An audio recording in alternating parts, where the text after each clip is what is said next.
The Buffyverse is one that is built on comedy, and a lot of the time it works, even if it is corny. Fascinating. A heart. It's not a heart, it's a Bambi. Some of my favorite jokes in Buffy come from a comedic visual instead of a verbal joke, like a brainwashed Buffy trying to kill an innocent man with a rocket launcher. There's another insane joke where one of the side characters rewrites the whole universe to make himself the main character, and they go so far as to change the theme song to include him. Buffy does indeed have sharp humor most of the time. A lot related to the personality of the character and tailoring it accordingly so they remain consistent. In addition, Buffy does try to kill Principal Wood with a rocket launcher in Season 7, and Jonathan rewrites the rules of the world so he is the main character in Season 4. If these are some of Cosmo's favorite jokes, that's fine. That said, it would be nice to hear why he likes them, so let's talk about these two episodes. In Season 7, Episode 6, Him, a magical jacket gives the wearer the ability to attract the romantic attention of the women who interact with him, making them act irrationally, such as using a rocket launcher to blow up Principal Wood. After speaking to RJ, all the women in the team are affected, and it is up to Xander and Spike to find the cause of the spell and destroy it before they do something extreme. Dawn in particular decides to take on a train by lying down. Discovering the jacket is the cause. Xander and Spike work together to stop each of them, starting with Willow, who uses her tracking spell to find Buffy and Dawn. Once they are all safe, they grab the jacket and burn it, breaking the spell and freeing them. An instance of Xander taking the initiative to save everyone, and even working with Spike, who he is less than a fan of. There is humor here. Dawn trying out for the cheerleaders, Buffy with the rocket launcher, Willow willing to turn RJ into a girl, and Anya resorting to crime. However, these moments are a minority, spaced out between quite somber scenes, dealing with complicated issues, like Spike's attempted rape of Buffy in Seeing Red, an act that prompted him to search for the trials granting him a soul. By making light of the absurdity of what is happening, the contrast in their actions are made stark, revealing how each of them deals with devotion, and how, when taken to an extreme, it hurts those around them. Buffy wants to destroy what hurts who she loves. Willow is possessive and wants her lover to be what she wants. Anya resorts to material wealth in order to keep who she likes, and Dawn behaves in incredibly self-destructive ways to show her love. This episode shows how the characters express love, and the consequences of it in a mostly funny way, informing the viewer of who they are and developing them by having them tackle ideas and emotions difficult to reconcile with. Or we could watch Buffy try to kill Principal Wood with a rocket launcher, have a giggle and move on without thinking too hard about what is being said. In Season 4, Episode 17, Superstar, the show inserts Jonathan into the opening credits of the episode after he rewrites the reality of the show through a spell. An idea for the credits lingering in the creators' minds since Welcome to the Hellmouth, where they wanted to have Jesse in the opening to make his turn and death all the more shocking. Each scene builds character by developing and progressing them through vital character beats, particularly Buffy and Riley, who are grappling with the consequences of fate hijacking Buffy's body and sleeping with him. The comedy is maintained by punctuating each scene with a visual joke relating to the absurdity of Jonathan and his ludicrous reputation, who speaks with both Buffy and Riley in turn, telling them they are a good match, but will have to put a lot of effort into the relationship for it to endure. As the episode progresses, the logic of the world breaks down as it is challenged, making the characters more aware of their situation. The only one not affected by the spell is Adam.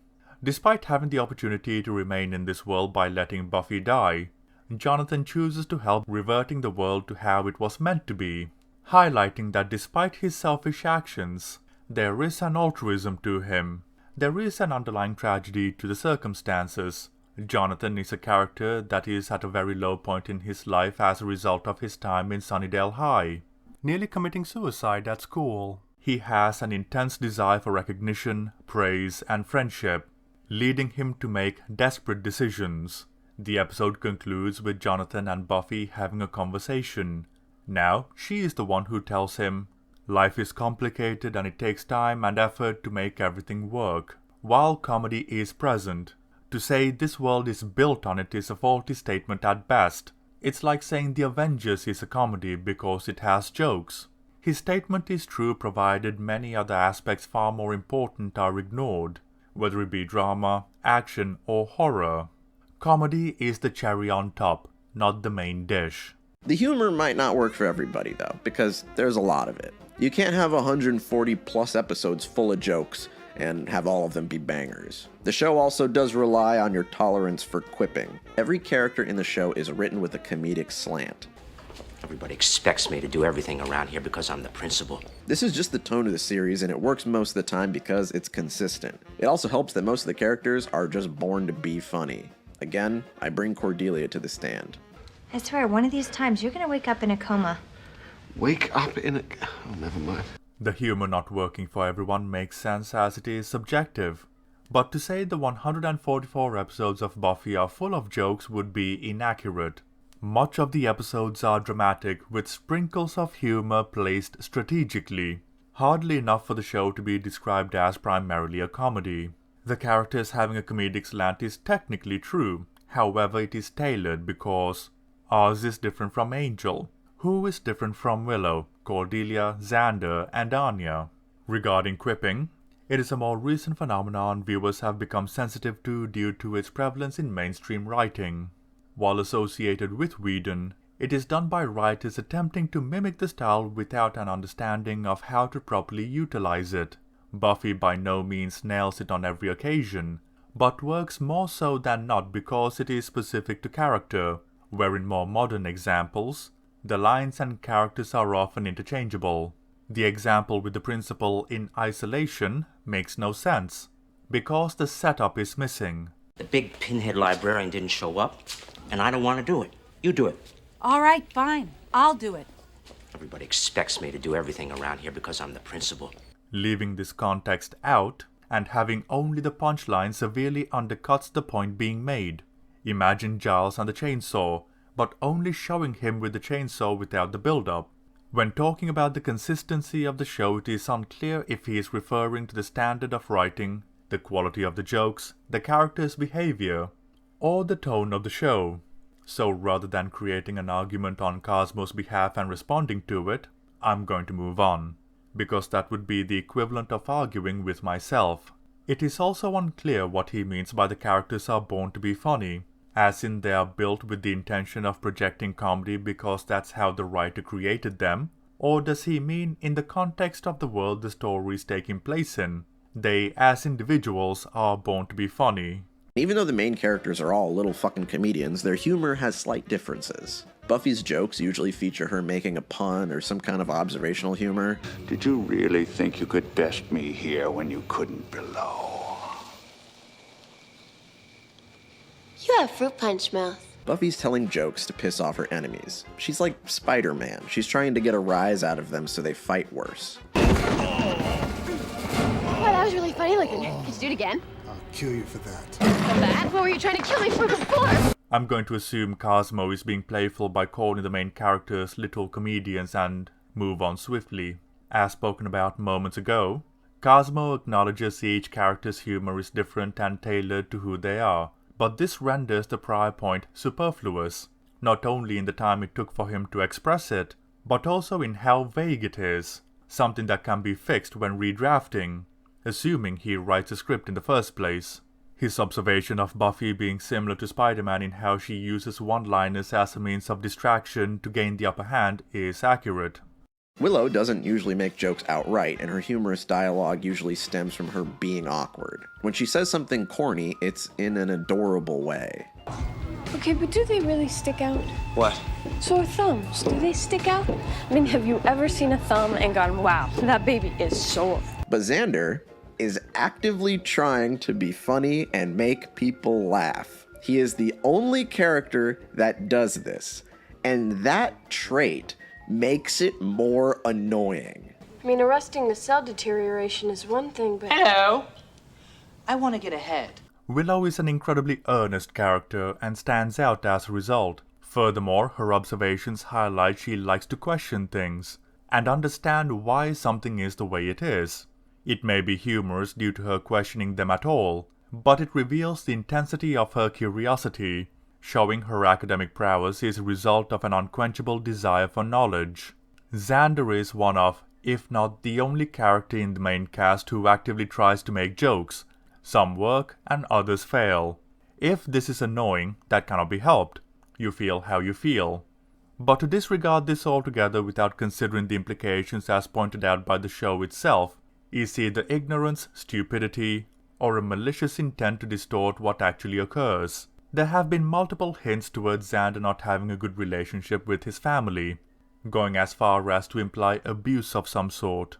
Shown in a small way during Hell's Bells when his drunk father said less than nice things about his mother at his wedding. Xander uses humor as a coping mechanism, trying to lighten a serious moment as he has no other real outlet. This explains why he is willing to throw his body on the line to protect his friends. He does not think highly of himself and would rather he get hurt instead, wanting to protect the people who are actually nice to him.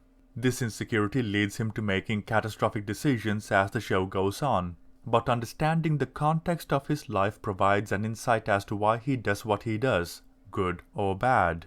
In every episode, he thinks he's the funniest fucking guy in the world, and it's embarrassing.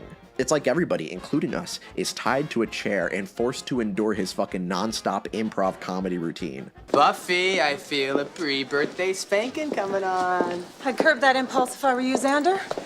Check, cancel spanking. Every other episode he has some lame-ass shit to say. You can guarantee that if Xander is going to open his mouth, it will not be worth your time. Hey, it's me. If Angel's doing something wrong, I want to know. Because it gives me a happy. Ignoring the repetition, the examples here are in line with Xander's character. He likes Buffy and dislikes Angel, reinforcing who he is and what he feels towards them. The jokes not only threatens to add levity to the situation, but when he is forced to be serious, his courage to act in the face of fear is all the more noticeable. While he sees himself as a coward, openly admitting as much in many instances, he chooses to act without a second thought, developing and reinforcing him as a character while serving a narrative purpose, setting up what characters would do in challenging situations. Something very relevant in Prophecy Girl where Xander, despite hating Angel, coaxes him into helping save Buffy when all others are reluctant to do so out of fear, including Angel. And strangely enough, a lot of Xander's humor is just him making fun of somebody. You know, hey, I don't know what everyone's talking about. That outfit doesn't make you look like a hooker. His jokes are almost always at someone else's expense. Sometimes his comments are so mean, I can't even begin to find the humor in them. Which one do you think Owen will like better? The red or the peach? Oh, you mean for kissing you and then telling all of his friends how easy you are so the whole school loses respect for you and then talks behind your back. Cosmo is factually incorrect. There are multiple instances in Season 1 alone where Xander is either self-deprecating or lets his friends make fun of him openly. Is it me, or are you turning into a bibbling idiot? No, it's not you. For I am Xander, king of Cretans. May all lesser Cretans bow before me. Just for the record, you were right. I'm an idiot, and God bless you. Tonight, you and me. Well, we could invite the chess club, but Still dug her, huh? I'm sick. I need help. Don't I know it? Looking at the hooker comment, let's add some context. Initially, he is apologetic. Ouch! Please get your extreme oafishness off my $200 shoes. I'm sorry, I was just... Recognizing he was wrong because he bumped into Cordelia, not paying attention to what is around him while walking away in the hopes of diffusing the situation with a couple he mistakenly was flirting with. It is only when she forces the issue by continually biting at him verbally that he finally loses his composure and bites back just as harshly.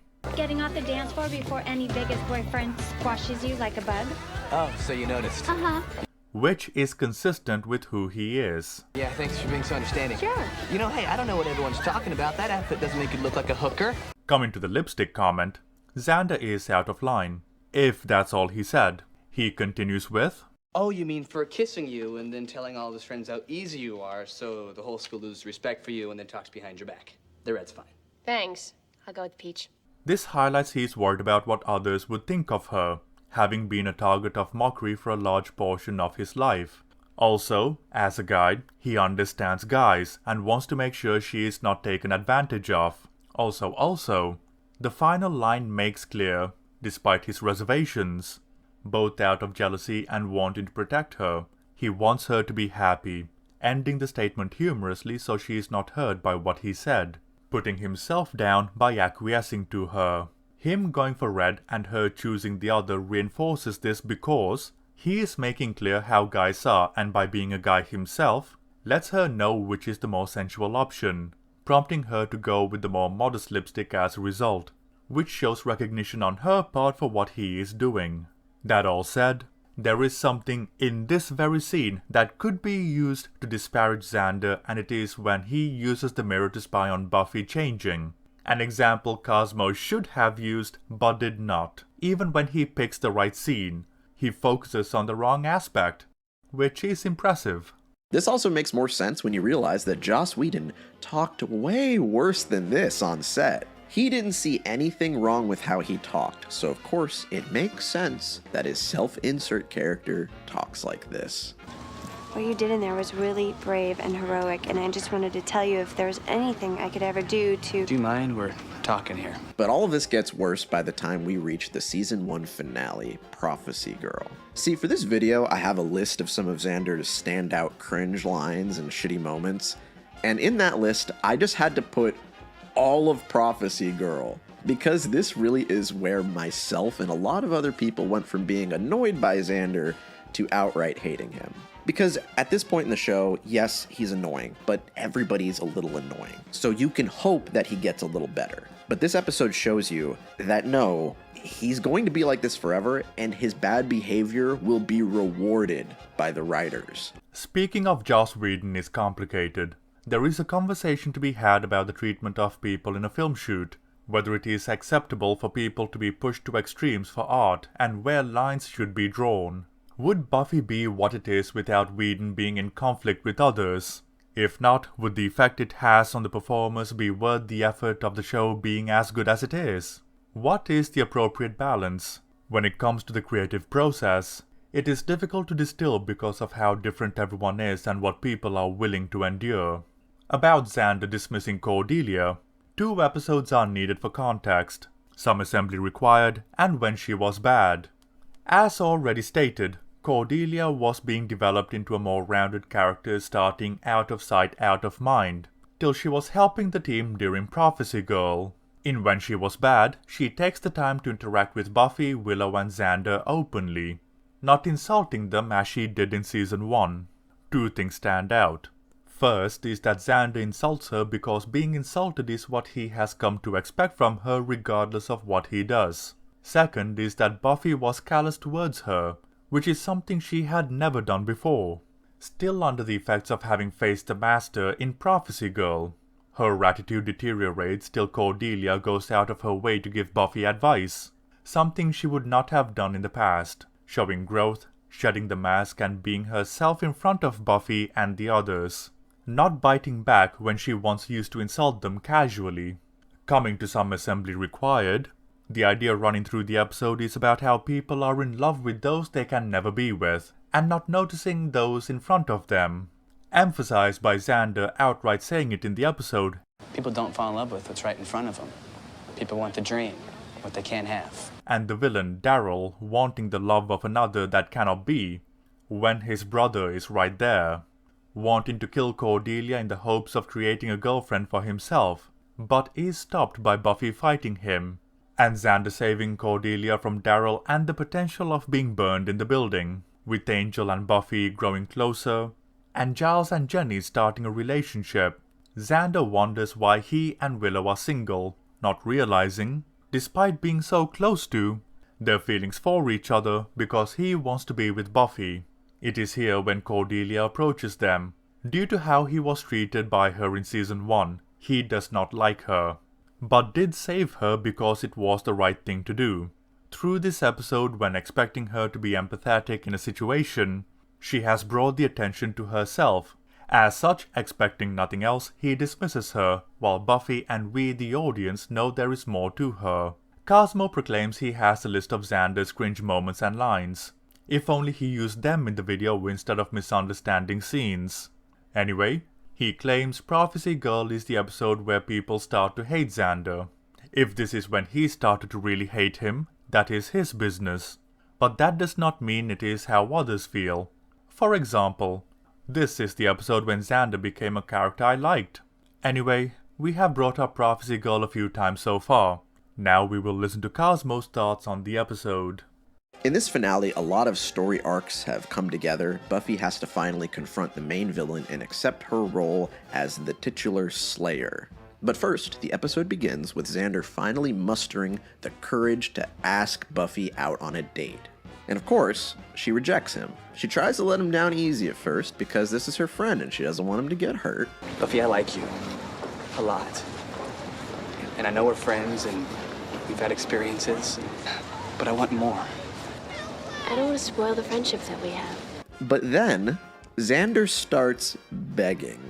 I just don't think of you that way. I'll try. I'll wait. Brother, The man simply doesn't take no for an answer. He ends the conversation by lashing out at her and being rude, because that's what he does best. I guess the guy's gotta be undead to make time with you. That's really harsh. I'm sorry, I never... You know what? Let's just not. Cosmo is right in that many story arcs come to a close, this being the season finale and all. He is also correct in saying Xander confesses to Buffy at the start, and she rejects him. So far so good. Xander is inexperienced in such matters and takes things too far, becoming desperate, hoping she would feel something somewhat similar to what he feels. Intentional or not, this is consistent with who Xander is. While he has been mocked for his stupidity, weakness, and everything in between, so far, the only time he has lashed out is when Buffy rejected his help in The Harvest, where in that instance, it was out of frustration for being unable to protect his friends. Now, he directs it at Buffy, seeing no other outlet. Upon a rewatch, when his family conditions are made clearer, this could be further development of his character where, while Buffy wants to remain friends, Xander sees this as rejection of himself innately. Furthermore, the manner in which the lines are delivered makes it all the more interesting. I'm not him. I guess the guy's gotta be undead to make time with you. That's really harsh. It is as if he laments the fact he is human, inserting a level of envy towards Angel, his strength, and the fact Buffy has feelings for him, wishing he was more than what he is, so he could be of closer standing to her. Till now, I have treated what Cosmo says as innocent misinterpretations. However, what he does here is truly interesting. I guess the guy's gotta be undead to make time with you. That's really harsh. I'm sorry, I never... You know what? Let's just not.